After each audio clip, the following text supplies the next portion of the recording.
Proverbs 27:2. Let another man praise you and not your own mouth, a stranger and not your own lips. Being humble has the appearance of looking weak, but in reality it makes you stronger than 99% of people. And this comes to self-control. Now in this day and age, media makes it look like pride is your right of way. And it's in everything we look at, from the ads we see. And this is not to be mistaken with confidence. Pride is elitism, thinking you're better than others, treating others as less. When confidence is self-trust, how much you trust yourself and how comfortable you are with yourself. But the first step to being a king is not actually to wear your crown and flaunt it. Even though it might be on your head, it's the action of taking it off that makes you valuable. The act of being humble speaks more about yourself than any other thing can, because it shows your worth. Being chivalrous and being a knight, one of the main images that come to mind when thinking of a knight is them on their knees, ready to serve.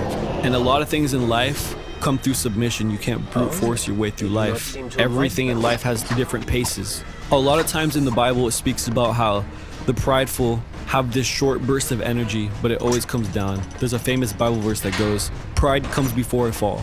And it also talks about how the last in the race will become first. Even if you don't look like you're first, you're first. Have you ever been in an argument with somebody and you're just throwing insults at them and then they don't respond back? And then you don't want to admit it, but you do feel kind of stupid for being the last one to say something, and they just didn't respond, which just left you thinking about your words. In that way, humility is powerful, because sometimes not speaking says more than saying words.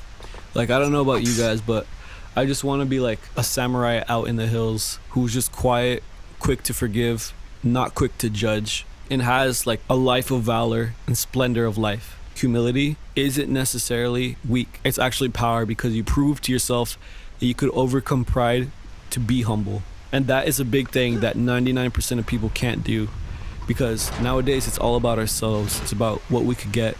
What do I get out of this? If there's nothing in it for me, then what's the point? But they don't see the bigger picture. All they see is now.